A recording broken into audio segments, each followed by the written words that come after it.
It's been an interesting offseason for the Winnipeg Jets, and there's still some issues to resolve. Harrison Lee of Locked On Winnipeg Jets joins us to talk about that and how things may unfold during the rest of this offseason next on the Locked On NHL podcast.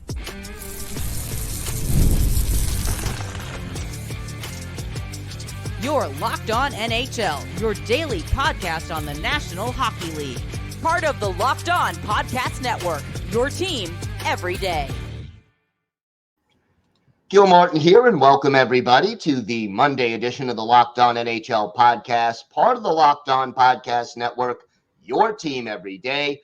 I want to thank everyone who makes Locked On NHL your first listen every day. Don't forget to subscribe on YouTube or wherever you get your podcasts so you can get new episodes as soon as they drop. Today's episode is brought to you by Game Time. Download the Game Time app, create an account, and use code LOCKEDONNHL for $20 off your first purchase. Terms apply. It is great to welcome back to the show the host of Locked On Winnipeg Jets, Harrison Lee. And Harrison, it's been an interesting offseason so far in Winnipeg and maybe some unfinished business as well. But let's start with the coaching change. How does the new coaching situation affect the way this team is going to play on a game in, game out basis? Yeah, so it's an interesting question because, quite honestly, it's relatively unknown.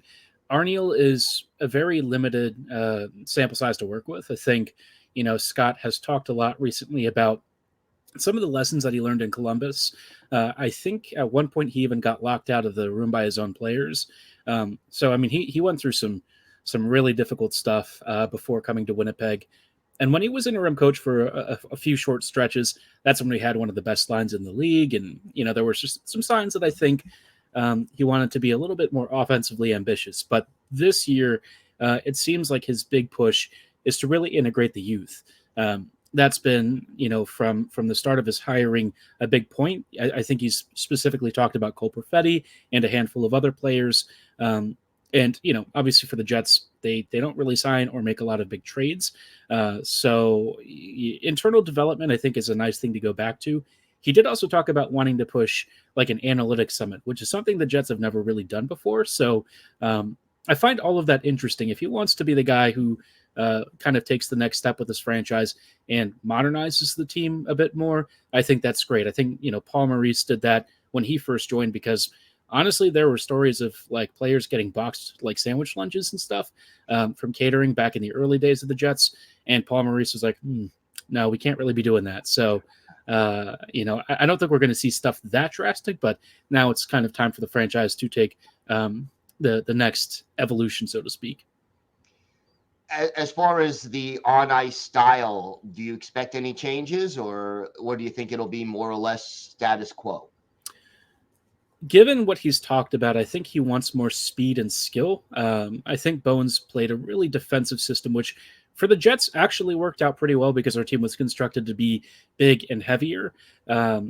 This team, I'm hoping, is a little more mobile, a little more fleet of foot, and hopefully, there's more of a meritocracy where you're not just having certain role players get prescribed ice times based on what the coaching staff wants. I think you got to have guys really fighting for it and earning their spots. And not that they don't on a routine basis, but you saw some players like Perfetti get benched under Bones when it's like, you probably should be playing him.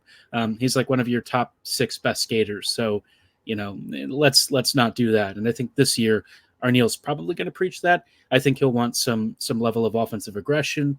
I'm hoping that there's more creativity both on the power play and at 5v5. This team doesn't create a load of offense. So if the Jets can find a way to squeak out just even a bit more, I think that would be a tremendous help. Out of all the offseason moves the team has made, which one do you like the best and which one are you questioning the most? Given the limited set, I think for me, Ville Heinola getting signed for a couple years is probably a good sign. I think it's probably one of the most positive things. Obviously, the DeMello extension is a big deal, but I think in terms of what I see as a sign for Winnipeg's current and future defensive group, Heinola signing with at least a little bit of term was an interesting sort of show me sort of contract, which makes me think that they do figure him to be a big part of the team this year and hopefully beyond. And for him, taking a relatively cheap deal on a team that's promising you a spot, a lot of people were like, why would he do that? And it's like, well, he doesn't have a lot of value outside of the Jets, not right now. And I think there would be teams that would be willing to take a waiver claim on him, but probably not ones that want to give him guaranteed salary. And him just coming off an ankle injury that was pretty serious, I could see, this being a nice way for him to try and work his way up through the NHL. So I like that one a lot. I guess if I had to critique one particular move, the Schmidt buyout for me is a little bit of a mixed bag. One of our defenders had to be bought out, but I think they maybe chose the wrong one. Schmidt still has some on-ice value. I mean, he's still okay as like a third pairing guy. Obviously Neil Pionk for me has had a really rough run of past couple of seasons. He's been playing more like his New York Rangers days, which unfortunately was a little bit rough around the edges, if I'm being generous. And, I mean, it is what it is. You're not really gaining much by jettisoning either player, other than you get some cap space to work with, which is nice, and maybe you can improve some on ice performance. But I feel like Schmidt's been the better of the two. But I mean, you're kind of trying to pick between two seventh D at this point. So how much does it really impact? It's going to depend on what Pionk's role is this year. Yeah. Now, you talked about the team wanting a little more speed and a little more skill, and yet one of their top skill players, there's a lot of trade rumors, and one of their top prospects, a lot of trade rumors. Why don't you fill us in on the latest and how you possibly see these things resolving themselves? The Ehlers one is a tough one to read for me. I still think he's getting traded at some point. The Jets are shopping him, which they seem to do a lot in the off seasons. And I just feel like with his injury history and age, they're doing the calculus and thinking, well, maybe we'll swap him for an RFA of some sort, right? An out of favor player who's asking for a big contract. And I think Nietzsche's probably checks off a lot of those boxes. Nietzsche has some red flags in his underlying numbers that are, making you wonder a little bit. He's scoring at a similar primary scoring rate to Zemgus Girgensons, which if you're asking for $8 million, that's not great. Personally, I mean, it is what it is. He's a nice finisher, so I think he'd be a fine player for the Jets. Probably the best return you can expect. The Jets maybe even have to add something to it. But I mean, they also did just clear out some cap space in Carolina's then, so maybe they want to re-sign him. Wherever Ehlers goes, he'll have some sort of a contract extension in place. It's going to be a bittersweet farewell, and he is our best transition player and one of our best creators, so it sucks.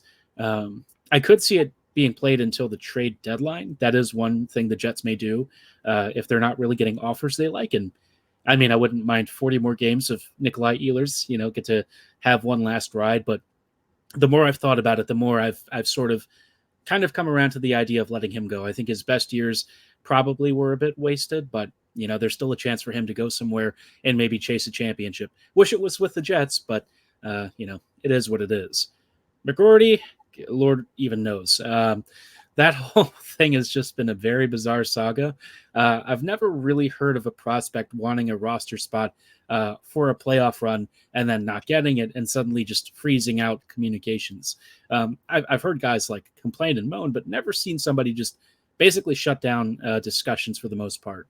It does seem like they've been in contact a little more frequently recently, and I think maybe the agent overplayed his hand a bit. But the other thing for the Jets is there's kind of a timetable here where they need to get it before next summer, because at that point he can just go back to Michigan and become a free agent. And the Jets definitely don't want to have that happen. And I think a lot of teams would probably prefer to have a chance to directly negotiate now rather than fighting each other for, that opening contract offer. So, I mean, I don't know what his return is going to be like. I keep seeing like lots of Canadians fans and other fans of teams are like, he's never played an NHL game. Here, just take all the spare parts and crap. And I'm like, you're telling me those guys who also haven't played an NHL game are worth the same thing of a prospect who's about to knock on an NHL spot. So like, let's stop the double standard stuff. But by the same token, this drama being dragged out to the way it is not great. So I'm hoping, I think the funniest outcome is if he actually just shows up to camp and plays.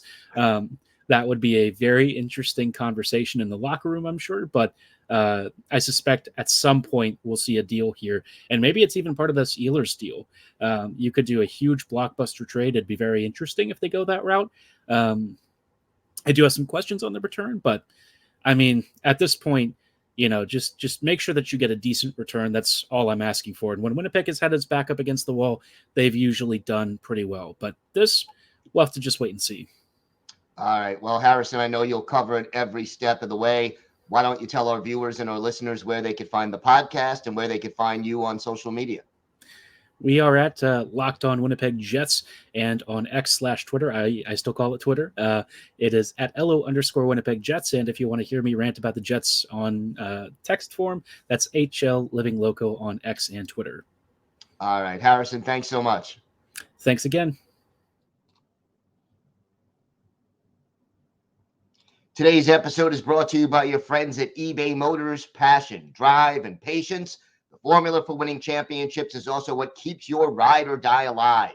eBay Motors has everything you need to maintain your vehicle and level it up to peak performance. Superchargers, roof racks, exhaust kits, LED headlights, and more. Whether you're into speed, power, or style, eBay Motors has you covered. And with over 122 million parts for your number one ride or die, you'll always find exactly what you're looking for. And with eBay Guaranteed Fit, your part is guaranteed to fit your ride every time or your money back.